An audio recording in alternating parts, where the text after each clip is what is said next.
I have the good fortune to work for a company that I believe has the potential to become one of the best companies in the world. And when we talk about the best company, I'm not talking about the biggest. I'm not talking about the most profitable. And this caused us a huge headache. How do we define what the best company is for us? And we came down to a very simple definition. We said the best company is one that considers the requirements of humanity, nature, and economy in every decision, at every level, throughout the company. And of course, we have targets behind those. But the thing that's most important is, it's very, very difficult to consciously decide against something that you are forced to consider. It's a behavioral change. You want to decide against nature, and we consciously make you decide against nature. It's very difficult. Most people, given a choice, will try and do the right thing. Now, why do we do this? We believe that business has an important role to play. You know, we can sit here and castigate ourselves, oh my goodness, business created this problem, this never-ending quest for growth. And we have been part of the problem. But I think that if businesses drive responsibly, we have a massive multiplication effect that is necessary to be a huge contributor to solving some of the biggest problems we face today. And if you think about the journey of sustainable leadership, and you think about the problems we face today beyond those that have been discussed, and I don't quite have the IQ of the previous speaker, so I can't remember 5 things, I can only remember 3 things, but there are 3 things that concern me very, very deeply, and concern us as a company. The first is the gap in wealth distribution. Not just in our society. Nobody's very hungry in Switzerland. What's the gap in wealth distribution that we see across the world at the moment? The 3 billion plus who do not have access to the lifestyle that we have. The second one is the destruction of biodiversity in nature. We've lost 60% of the world's biodiversity since 1970. And the third one is the climate crisis. And we can't solve any of those independently. We must have a solution for all of them. So by solving the climate crisis, we must create jobs. We must be inclusive throughout the planet. And now this is in the face of a terrible geopolitical situation where we have sanctions between superpowers, coming out of the biggest pandemic, which has stressed industry to the absolute extreme. And then we have war in Europe. These are not words I ever expected to utter in my lifetime. And this is not a great legacy for all of you or for my kids. We have war in Europe. And the consequences of that war are we will go into energy scarcity. We will experience what a lot of the rest of the world experiences. We will go into food scarcity. And the people that will suffer the most are not the people directly involved in the conflict or the neighboring countries. It's the countries that are already desperately poor and rely on these regions for their food supply. Now, why do we care as a company? I mean, who are we? So I've told you we worry a lot, yeah? Who are we? What can we do about it? Well, we're a little family-owned company in the east of Switzerland called Bühler. We're owned by 3 sisters. We're 162 years old. Think about that in terms of sustainability. We have customers that have been our customers for 4 generations of their families. We provide the technology upon which 2 to 3 billion people are fed every day. We provide the technology with which 1 billion people are moved every day. So we have 2 roles that are extremely important. One is, how do we feed the world? So 60% of the world's wheat goes through technology from us. 30% of the world's maize, 30% of the world's rice. So this is a global staple food. Then we look chocolate, that particular Swiss favorite, right? 70% of the world's chocolate goes through technology from us. And I can keep going on the food side. And then the transition to electromobility, our expertise lightweighting vehicles, our expertise dropping the scrap weight in lithium-ion battery production, our expertise coating the glass so that you don't need energy to control climate. So we have a big contribution to play in terms of how do 10 billion people live well within the limits of the planet in 2050. Because in the end, that's what I care about. How do we do this? On crisis, on biodiversity, on wealth distribution. Now, first thing we had to learn was, what is it we can bring as a company?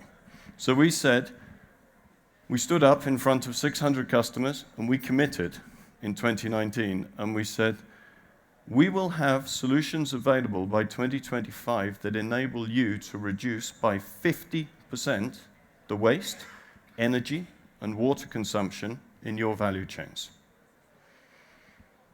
So why would anyone stand on stage and say that? Because trust me, that's ridiculously hard to do. First and foremost, it's enough. It makes a difference. We used to talk about 30%, then we looked at it, well, 30%, imagine I galvanize the entire industry and academia and startups behind this target, and we achieve it, and it's not enough. You feel pretty bad, right? So we said, okay, 25% of the world's greenhouse gases are emitted from agriculture, use 70% of the world's fresh water, a third of the world's energy is used for food production, 30% of food is wasted. If I cut a few of those figures by 50%, I'm playing with what? 8% of the world's greenhouse gas emissions? More? Gee, that's worth going for, isn't it? Then I look at our company footprint, 1.5 million tons approximately as a company in terms of Scope 1, Scope 2, limited Scope 3 in our value chains, over 40 million tons a year in technologies we put into our customer space. Where do I put my money to change the world? Scope 1 and 2, or dropping the 40 million massively? So that's where we can bring impact. That's what we do as a company. Secondly, I'm absolutely sick of people fighting. You know, if you want to plant trees and you want to plant the right trees in the right place that restores biodiversity and has a role in carbon sequestration, fantastic, go and do it. I'm sure Clara Rowe from Restore will talk about this later. If you want to do carbon capture in Iceland, bravo, go and do it. Climeworks, fantastic guys, wonderful progress. You have to reduce your emissions. You have to reduce the amount of energy that you use in your processing. Absolutely great. You want to protect wetlands? Fantastic. Go and do it. All of it. We don't have time to fight over who is right.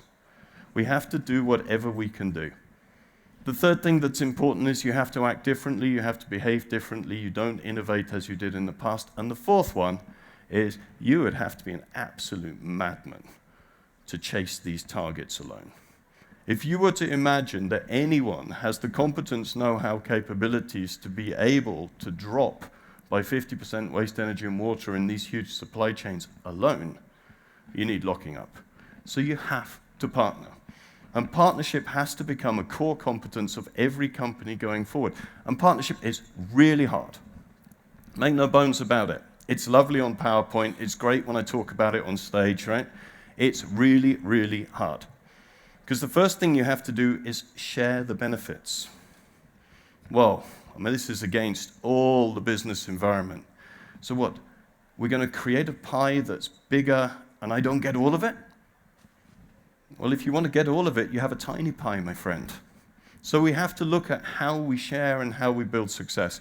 And so in terms of partnership, I wanted to talk about a couple of examples which I think are quite encouraging in terms of what we can do. The first one is something we do for culture change, because partnership is about culture. It's about how you think. It's about how you behave. So the first thing we did, we met an extraordinary organization called One Young World. It's founded by a lady called Kate Robertson, who is amazing. If you ever get the chance to go, go. And Jess, our new MD of One Young World Switzerland, will talk about it later. She helped us to transform a company that was run by a bunch of, I like to call myself still middle-aged, but it's pushing it now. White guys in suits in a boardroom saying, we will make the future for these young people. I mean, what a load of nonsense and arrogance, right? So what she does, she takes young leaders from all over the world, she exposes them, she brings them together, she inspires them, and she empowers them. So we sent 6 of our youngsters, 3 on apprentices, 3 academics. We sent them to One Young World in Bogota. We said, come back, change our company. So it wasn't a big ask. These 6 kids came back and they said, cool, we're going to change the company. We're going to create an organization across the company, and we're going to call it Generation B. So we're Bühler, Generation B, at least a bit of logic, so we could buy into that as a board. And we said, how are you going to change the company? And they said, we're going to hold you accountable to create the company that we want to work for in the future. We kind of went, oh my word. How are you going to do that? Well, we're going to be in the strategy process. We're going to be in the board meetings. We're going to be in the decision making. We're going to build a network of ambassadors across the whole company. Amazing. Change the culture of our company. Bit by bit, year by year. We fund them. When we wanted to do quantification of the impact of our technologies on our customers' value chains, they built the tools with us. They trained the whole company worldwide on how to do it through this youth organization. Do you know, when really cool, intelligent young people come to you and say it's important, it has more impact than some old guy on the executive board. It's really tremendous. And now we like it so much, we founded it for Switzerland, and they work across companies in Switzerland, and Jess will talk about it later. I think this is really cool. The second one I wanted to talk about was coming together as a group to drive innovation. So in about 2015, 2016, we realized that the startup culture in the US was amazing. We don't like all of it, but some of it. It was amazing, and we needed to replicate that in Europe, and we needed to bring energy. So with a group of friends from Nestlé, Swiss Economic Forum, in Artis, we decided to bring Mass Challenge to Switzerland. Everybody hated us for it. We got letters from the government forbidding us to do it, which is all a good incentive to do it, isn't it? And so we launched it. And we launched it here in Lausanne, and the region was very helpful. And in the first year, we had 400 startups apply. And, it was quite good. And we were the worst startup in the room because we had no clue how to run an accelerator. But it's an NGO. We make no money from the startups. If anyone looks like they're making money from the startups, we fire them from the team. It's an NGO. The startups sacrifice no equity. The startups win cash prizes with no obligation. Why? We want to be the rising tide that lifts all boats. But how did we do it?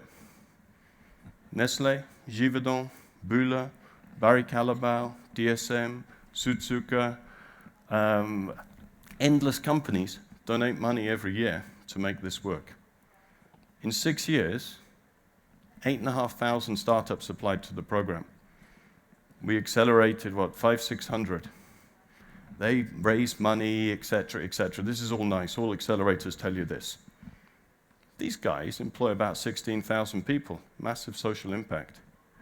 We brought our biggest competitor in, and we co-funded it.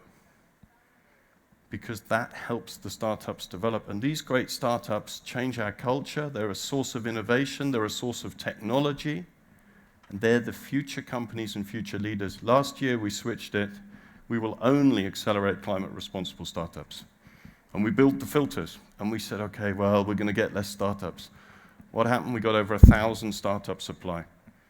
It's probably the biggest accelerator program now in Europe for early-stage startups in climate and food. It went up. It's extraordinary. We want to find the 10 most impactful early-stage startups every year. And we want to scale them with the partners because the partners have global reach. So that's 2 great examples for you. I give you a third one because I'm running out of time. We came together. Singapore's an amazing ecosystem. We needed to enter Singapore. We're the guys that do all the technology for plant-based meats and meat analogs, okay? Because we love them, because there's massive opportunity to drop the CO2 footprint of food consumption and build a more sustainable protein value chain.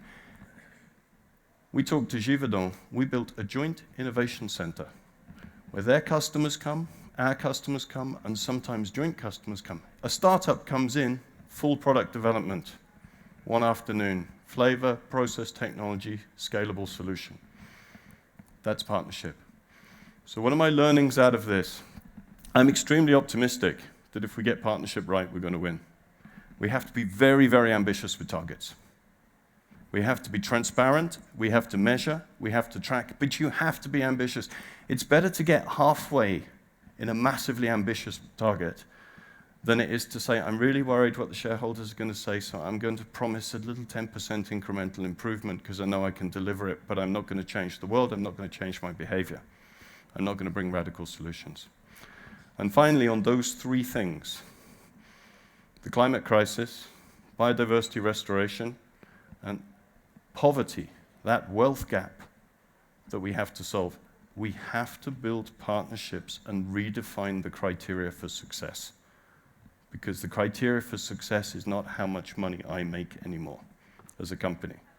It has to be how much impact we can bring together, because that will reflect the value of our companies in the future. So thank you very much.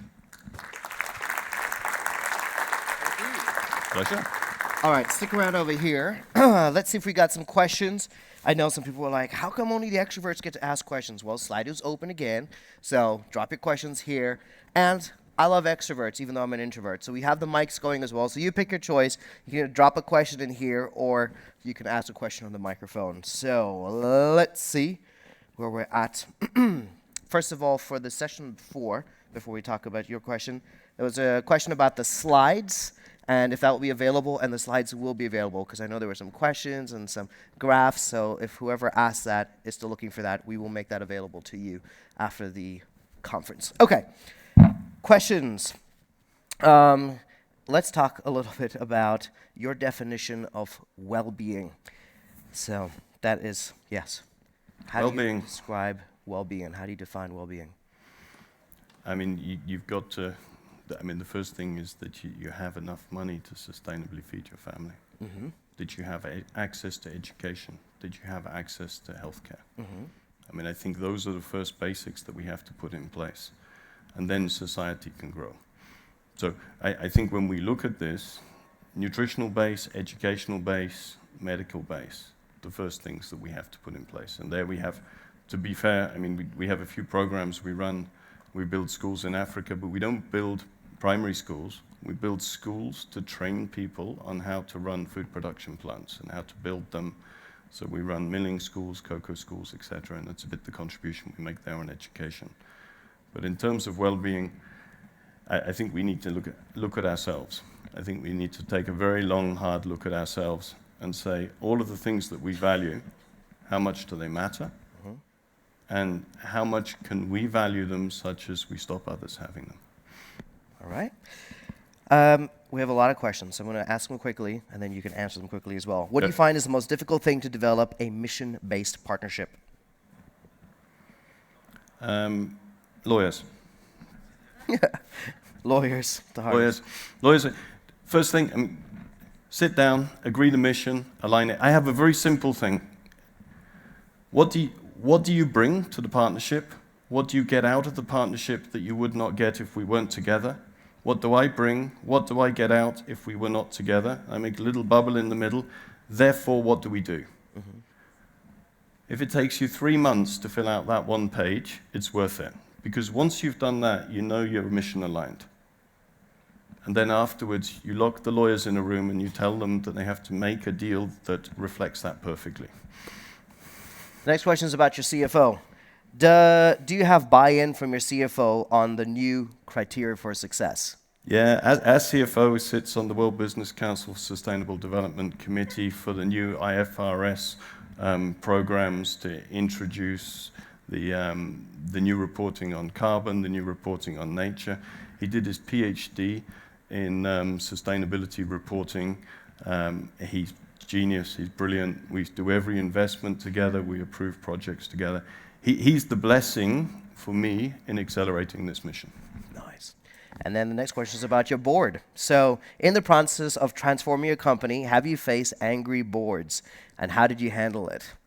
So you got buy-in from the CFO. You obviously have some good lawyers on helping you out. What about the board? The executive board's fully on. I mean, the executive board took us, first sort of proper sustainability strategy, which was rubbish, I wrote in 2012.